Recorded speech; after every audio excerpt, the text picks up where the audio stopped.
Hi guys! What's up? It's Sarkie! And Eileen! Kung bago kayo sa channel namin guys, huwag kalimutan mag-subscribe at pindutin yung bell na yan para updated kayo sa mga bagong upload namin. Tama! Alright, so We are back guys. We are back. It's our welcome to the comeback. Yes. After not making any videos for so long, and we apologize for that. Busy kasi. Yes, alam nyo naman, 'di ba? Pero ngayon nagbabalik po kami, and so this will be the first episode for our SUGOD BUHAY serye. Yes, SUGOD Yes. BUHAY. You heard it right. Alright, so bakit SUGOD BUHAY? So instead of SUGOD BAHAY, we're gonna do SUGOD BUHAY. Kasi syempre, wala pa tayong bahay dito sa Canada, di ba? As international students, hindi pa natin afford bumili ng bahay. What we're gonna do is try to find out at kamustahin yung nagiging buhay at ng mga international students dito sa Canada, yung mga bagong dating, how they're coping, ano yung trabaho nila, right? So, this is to give inspiration sa mga nagbabalak pa lang pumunta dito sa Canada! Tama. So, ngayon, ang first guest natin para sa first episode natin for this SUGOD BUHAY would be Lerma. So, Lerma. yes, si Lerma. Pupunta na kami dyan. Oo. So, to give you a brief background about Lerma, she's from Dubai and she came here alone. So, wala siyang OWP. So, ngayon, kamustahin natin siya kung paano siyang nagsusurvive dito. And kung kaya ba na pumunta dito sa Canada na walang OWP. Alright? Alright. Okay, let's go! Let's go!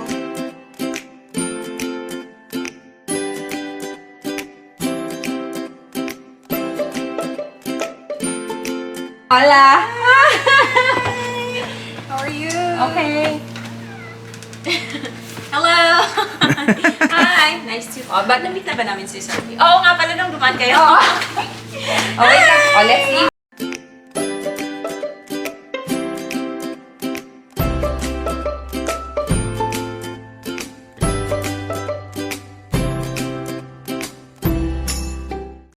Come on in! Ayaw niyang pumasok. Wala.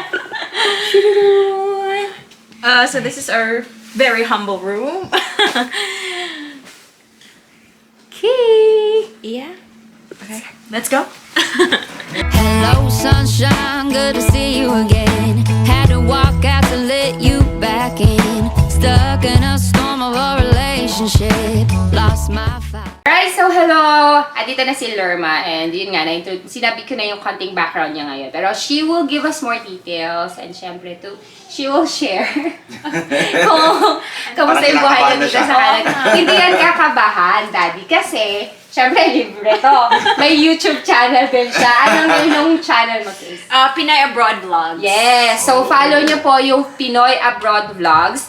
Nag-record, may mga video siya doon sa buhay niya naman sa Dubai, right? Sa Dubai. And may continuation sa buhay niya dito sa Canada. Yes, of course. Alright, so follow niyo yun ha. Share namin yung link sa description below. Okay? Alright, so, parang bigyan mo lang kami ng konting information about you. Like, ano yung natapos mo? And then, ano yung naging work mo sa Dubai? How young are you? And then, young are you? Oh, how young are you? And then, why you decided to come here? Okay, so I graduated Bachelor of Arts in Mass Communication sa Pilipinas. Familiar. So I worked in like a little bit, like few years in the media, but then our program shut down, so I decided to flew to the UAE. So I worked there as a customer service executive for about like 4 years, and then Ilang taong ka na? Nung nag-abroad? I think 23. Batang So you can bata. Batang bata. I will not mention my current age. At the age of 25, I stopped counting. So, 23, nagpunta ka sa Dubai. And then, how long did you stay in Dubai before deciding to come here? So I worked in the UAE, actually in Abu Dhabi. Pero Abu Dhabi. I briefly worked in Dubai and then Abu Dhabi. Okay. So like almost 4 years I worked there, and then we decided to my friend Maricel, she's also here working today. My friend encouraged me to apply for a student study permit here in Canada. Alam niyo kung bakit alam ko. Kasi ako nag-process ng LOA. Sila tumulong sa amin to get So, sila yung isa sa mga unang students ko namin. Oh, we are the first. Yeah, First few, right? so Like, kaya sila yung first few na students na tinulungan namin with a letter of acceptance, and sila yung pinaka so far maraming approval rate. yeah, our Lahat ng batches tinulong, na. yung batch nyo, super That's taas ng approval rate niyo actually. So Kasi yun. ikaw nag-assist. Anyways, okay, sorry. Going back. So, you decided to come here. Nag-work ka sa Dubai as an account executive, right? Customer service. Customer service executive, sorry. Active listening, Amy. Alright, and then, bakit kayo nag-decide ni Maricel? I mean, younger than me, of course. So, at a young age, what made you think and then decide na, I want to go to Canada? Kasi sa UAE, like they don't have immigration policy there. So no matter how long you stay in the UAE, like 10 years, 20 years ka pa man doon, you will not really get your like immigration citizenship, permanent residency. They don't have that policy. And we learned from Canada. Actually, we're inspired by you guys. Charot. Yeah, I mean, Zero ka lang. Nakalusot ka ha? Ay, hindi scripted to ha. True. Walang Like, script to. like we were checking for, first we were going to British Columbia, but then Maricel saw your vlogs and she was inspired. Oh, like she can help me, and then she messaged you and you were very friendly. Friendly mo! That's the time that like we decided na dito na kami sa Ontario because you guys inspired us. Oh, nice. Naks naman. Yes. Kinikilig si Sarkie. Oh, yeah, like Hihirit pa. promise, like Tahimik lang yan eh. not because of the vlog, but that's true story. Ay, tata. Ah. Thank you, thank you. I mean, may mga nagme-message sa amin na regardless if kami yung nag-assist sa LOA or not, like, they're saying thank you. Kasi so natatouch kami. That's the reason why kahit minsan pagod na kami, ayaw na namin. Alam mo yun, parang kaya pa ba natin gumawa ng video? Pag minsan iniisip namin parang wala nang time, pagod na. Pero Hirap pag-edit. the more, ako lang salita lang ako eh. Si Technical Sarkie team. edit talaga, mahirap talaga. So, alright, so, Lerma, gaano ka na ba katagal dito sa Canada? Dumating kami ng mga end of October, so I think 6 months. September intake. September intake. Oo nga. Kasi di ba yung intake nila, COVID, so pwede pa silang online. Kaya medyo mas late silang dumating. So that's fine. How was it when you came here na parang, paano ka naghanap ng bahay? Paano ka naghanap ng work? How long did it take for you to find work? Okay, so prior from coming here, nag-contact na kami sa sa online, yung mga housing groups sa Facebook, and then we saw the post of Ate V na kailangan niya nga ng renter for 2 people kasi I have my friend here, Maricel, too. So, nag-contact ko muna kami, so nag-deposit kami, and then about sa paghahanap ng work, at first kasi medyo nahirapan ako kasi hindi kami, like, it's a different culture, work culture sa UAE, so, and it's sa Pilipinas. So, you have to get used to that as first, and mag-check ka pa kung saan ka maghahanap.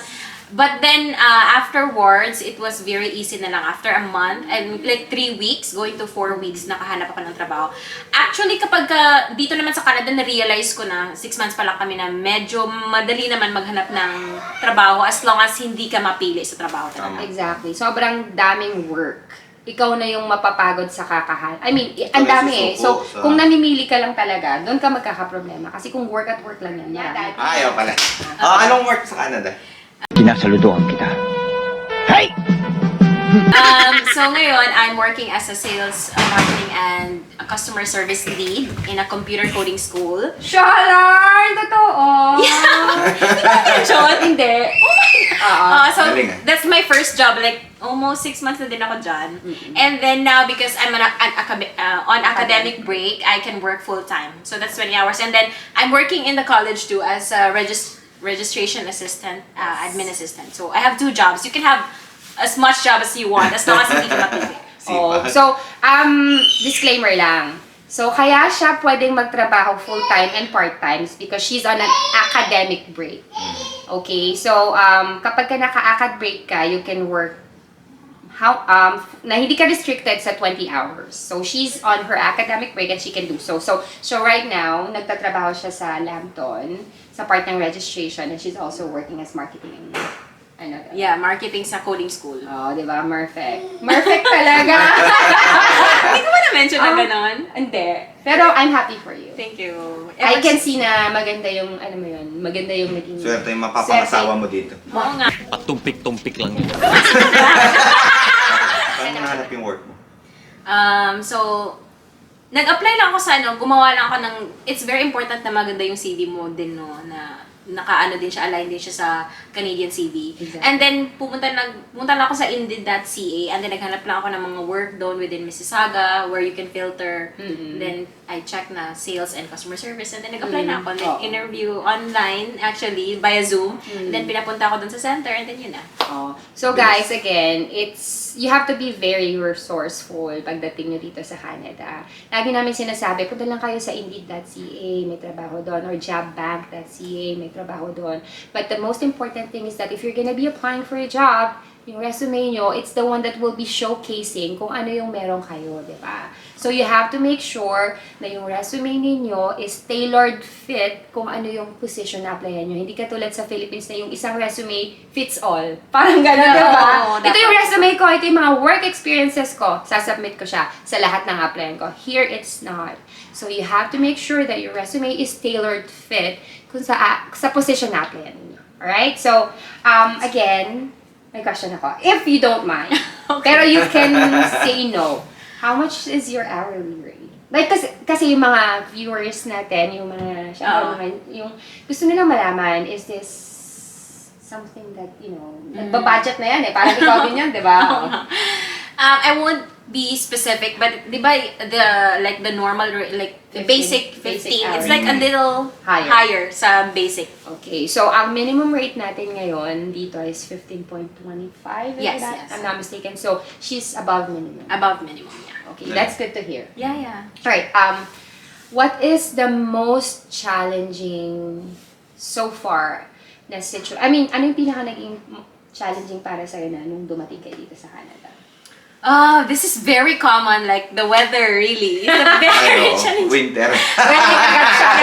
Yung kanina yan sa Bad trip winter. yan, no? Yeah, I mean, like I'm not a From person. mainit lang. Yeah, from mainit lang. Like Dubai is very Super init UAE dun. super init, and then dito dumating kami ng nearly November na sumalamig na siya. Super cold, super. Oh, yeah. So that's my struggle. And then you have to have the boots, the winter clothes, and ang dami mong layers, at saka feeling mo ang bigat ng katawan mo. So that's the most challenging part for me. At saka hindi ka makaporma dito pag winter. Yeah, exactly. Bawal lang tiis. Tago lahat. Oo. Lahat-lahat yan. So, yun lang. Yun yung Weather lang. pinaka-challenge. Yeah, like, I mean, namimiss ko din ang family ko, but like, because I worked in the UAE before, abroad before, so, medyo hindi na.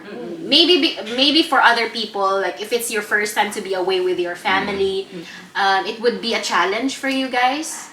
Yeah. But for me, I got used to it already. So, for almost 5 years, I've been working in the UAE. So, I think nakatulong yun siya. Parang na-train na ako. So, aside from that, I think so. But the weather... Napaka-positive naman. Talagang wala kang challenge. Weather lang talaga. How did you prepare before you come here? Like, paano mo prepare POF mo? Preparation mo with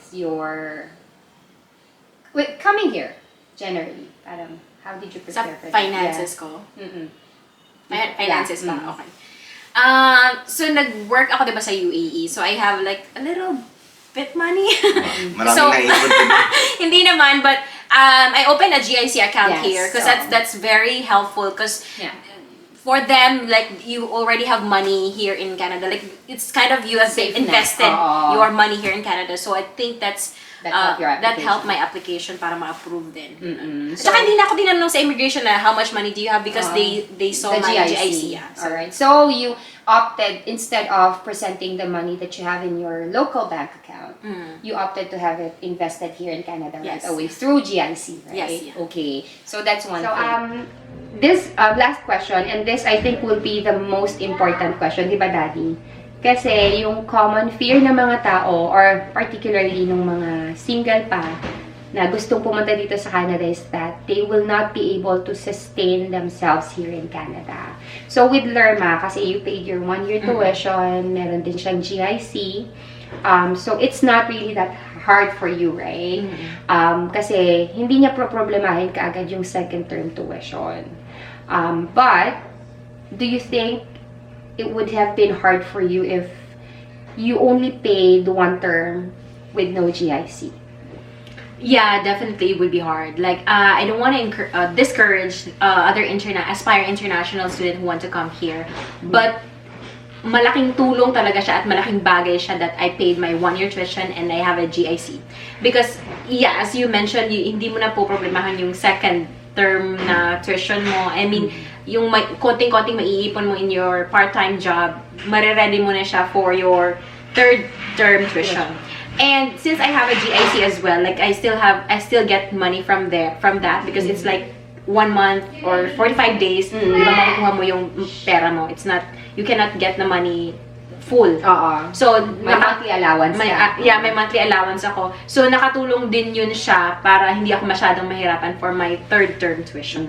So, it would be better na ganun. 1 year siya, tapos may extra funds pa kayo. Yeah, so that, ako din, I would strongly advise that if you will come here as a solo applicant, as much as possible, prepare 1-year tuition and prepare enough for 1-year living expense before you come here, before you even think of applying to Canada, because the amount or the money that you will be getting from your salary for your part-time job will not be enough to pay for your next term tuition. It will only be enough for your rent, for your food allowance, and that's it. So hindi ko even i-encourage actually, kasi it's really hard. So right now that you're on your term break and you're doing full-time and part-time, that's your way of saving naman. Yes, yeah. For the third term, right? Yes, yes. So for the meantime, I can work like 1 to sawa, right? So you can work as long as you want, as much as you want, hanggang kaya ng katawan mo. So that is also one way na para maipon ko pa yung konting kulang for my third term break. Pero nakatulong talaga yung nakapay ako ng 1-year tuition and then I still have my GIC. Exactly. So that's it. Like, do you have any advice? Parting words. Do you have any parting words for aside sa preparing financially, of course, do you have anything else to add to that na preparation ng mga gusto pumunta dito na single pa? Maliban sa paghahanap ng jowa. Canadian experience, pwedeng Canadian na. Wala experience. Hindi pa ako nakahanap eh. PR mo na. PR mo na. So, I think, aside from the financial like preparation, it would be also better like emotionally prepared ka. Like sabi ni Eileen earlier, like you have to leave what is your profession, yung mga pride and ego mo sa Pilipinas or kung galing ka man sa ibang bansa. That's number 1. Kung kumikita ka man ng malaki, doktor ka, anumang profession mo, you have to leave that sa Pilipinas or kung saan ka man galing because pagdating mo dito walang profession. Back to zero. Back to zero. You really have to start and you have to eat your pride, yung ego mo para makasurvive. So you have to be really emotionally prepared. And flexible. Yeah, and flexible. So dapat hindi ka mapili. Because you, parang nakapunta ka na dito, so why not like do everything na lang to achieve your goal? I agree. Mga anak ko talaga magtulong. Sumugod po kaming buong pamilya dito. Walang choice. Sugod buhay talaga. Buong bahay namin sumugod. Well, yun na nga. You are very lucky actually because some of your batchmates who are also international students na nandito sa Canada, they really have to like napaka-drastic ng change nila, ng lifestyle nila. So that is one thing that you really have to prepare for. Sabi nga ni Lerma, you have to be prepared financially, emotionally, and mentally as well. Because it's really gonna be a challenge. May mga pumunta dito na they really have to work, like yung mga menial jobs. So, parang yung naging trabaho ko sa importance. It's really not that easy. Ang layo nun sa profession ko. But those are the things that you really have to, you know, palakasin mo yung loob mo. Kasi good things you will get to that soon. Diba? Trust the process. It will pay off. Yes, it's gonna pay, and I'm pretty sure it will for you. It did for us, so I'm happy, right? Congratulations in advance. Thank you so much, Lerma. Canadian na lang. So Tapos, yeah guys, ipa-plug ko na rin si JC, kinasal na eh. Single siya. Yung dental tech na friend ko, na single before. So, ngayon, si JC kasal na ngayon. Anyone who's looking for, you know, jowa material. I'm not emotionally ready pa. Ayan. So, that's it for us, guys. Don't forget to like, share, and subscribe, guys. Bye. Bye!